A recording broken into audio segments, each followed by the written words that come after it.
Hello, I'm Mark McSherry from Virtual School Victoria, and I'd like to begin today by acknowledging the traditional custodians of the land on which we gather today, and those of all the lands from which you may be viewing. I pay my respects to their elders, past and present, and I extend that respect to Aboriginal and Torres Strait Islander peoples here today. And I would like to welcome you today to the Primrose Potter Salon at the Melbourne Recital Centre for Making Waves 2025. Our next live performance is very, very important to me. Most of the music that you hear today is from Year 12 students who are doing a music subject in Units 3 and 4 at VSV, except for our next composer and performer. Holly Droomer completed Units 1 and 2 music at VSV this year. And in this case, Holly has turned the words into sort of like a modern ballad for voice and piano. And there is also some strings and some background vocals to fill out the sound. And a special shout out to my colleague Paul Witty, who helped put the strings together for this piece for this particular concert. And he may be watching at the moment from Nepal. So shout out to Paul over there. So Holly is a working musician. She gigs most weekends and has just released her first single. Here's what she said about this particular piece. In this piece, I was trying to communicate the story of two lovers separated by a misunderstanding in a theatre ballad. I kept it simple, but hopefully effective. If there was one thing we learnt this year in music, it was to only do what is needed to accentuate the lyrics, nothing more. So anyone who puts the lyrics first is okay by me. Here is Holly Droomer, along with the Flinders Quartet, Tamara Murphy on bass, with Kate Schmidley and Gabriel Ward on backing vocals. This is Here and Now.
Nothing more to say. When all is said and all is done, there's nothing left for one who turns away. Nowhere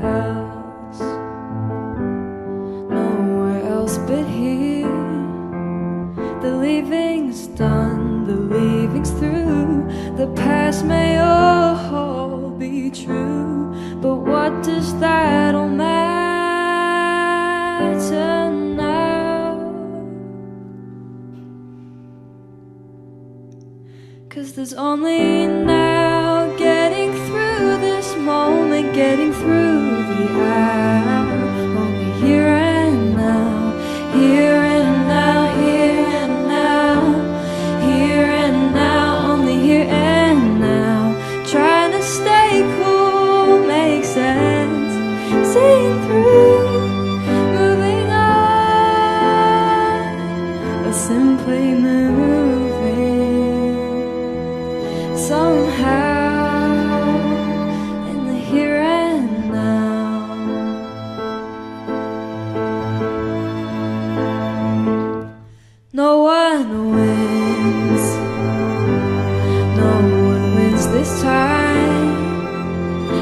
no game, just ways and means through ever-changing scenes. But what does that all matter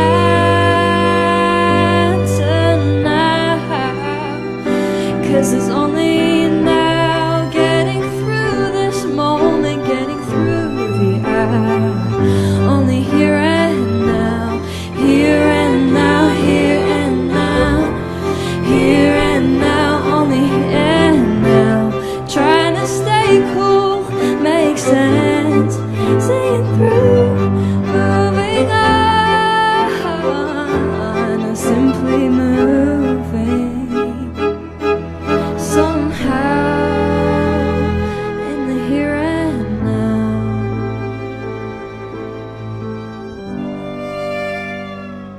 There's only now, getting through this moment, getting through the hour. Only here and now.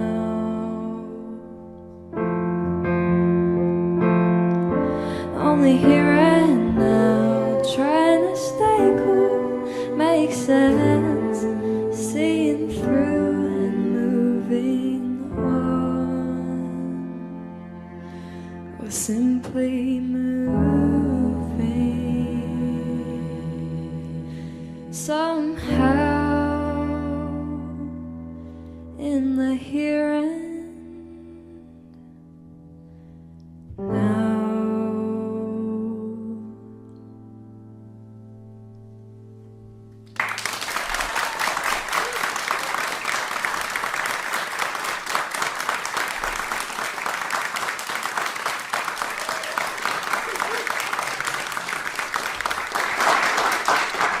That's great stuff. And remember, Holly, that I get half the royalties when it's released. We now turn to another whole world, which is composing for orchestra. Well, at least orchestral sounds in this case. Again, this one will use a video, but again, the composer is here to tell us all about it. Evangeline Marquis. Come on. How are you? I'm all right, how are you? Oh, I'm pretty damn good. You're a string player, a violin player specifically. Is this sort of like affected the sorts of things that you want to write for? Kind of, yeah. A lot of the ways that I play on the violin have impacted the way I hear other parts. So with the woodwind, I know that they can play around as fast as I can on the violin. So I kind of translate that into it, and brass, I don't really know what's going on with them, so I just assume that they'll be fine. But yeah. I love that. Yeah, give it to them. See how they handle it. Yeah. You've also, in your notes about this, you've mentioned Gustav Holst's famous work, The Planets, and that was a major influence. Tell us about that. I've always loved those, like that whole suite. It's my favourite ever. At the start of the piece, you'll hear a French horn and clarinet solo that goes into a woodwind flourish. The start of Venus, the second movement of the suite, is a French horn solo into a woodwind flourish. So that's mainly my inspiration for that. The Magician later on is evident in a weird dissonant descending arpeggio kind of thing. Yeah, I just love how it tells a story of the solar system, and I really tried to reflect that in my piece. This is a composer here, you can tell. And the title itself is called The Beginning of Dawn. Aiming for? Yeah, just that period of time when the sky lights up but the sun's not yet risen, to the point where the sun has risen, is just my favourite time of the day, because it's so quiet but everyone's still getting ready for their day, and just so much can happen in that time. So I really tried to just get everything into one piece. Well, okay, I will admit that I was tasked with the task of putting the videos together for the ones that we couldn't get on today. This video full of dawn sequences, which actually then goes into dawn areas within cities, and I just want everyone to look at the final image that you get in this one and where it is, all right? So just look carefully for that one. Let's have a listen now to Evie Marquis's The Beginning of Dawn.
Some very good writing there.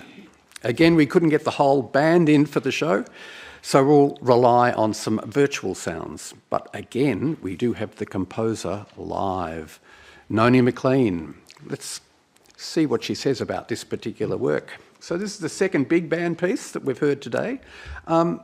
Again, it's a specialised area. How did you get into big band ideas? Well, to be honest, I wasn't specifically thinking of doing a big band piece to begin with. I just knew I wanted to do something jazz related.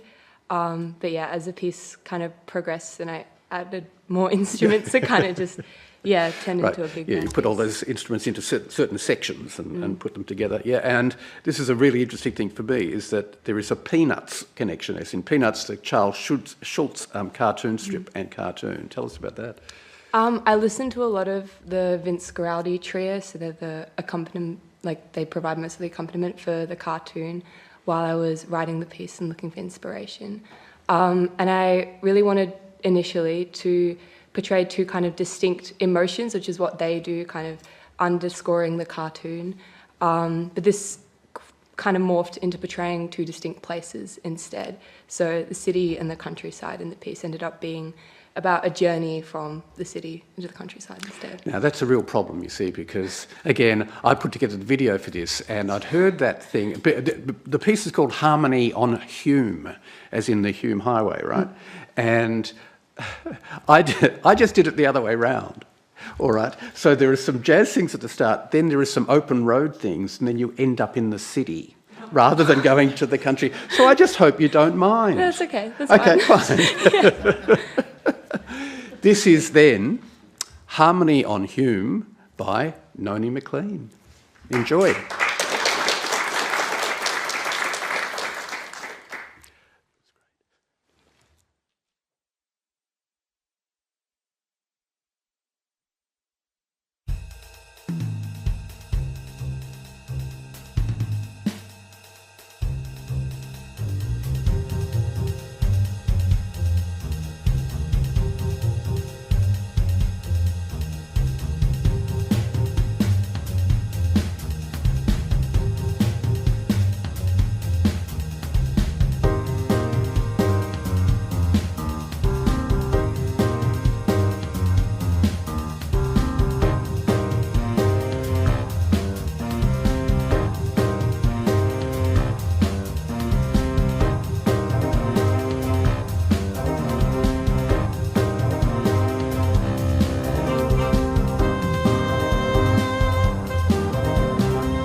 thank you. I believe our funding exists for next year, so we're going to go around one more time. We shall see you then. Bye now.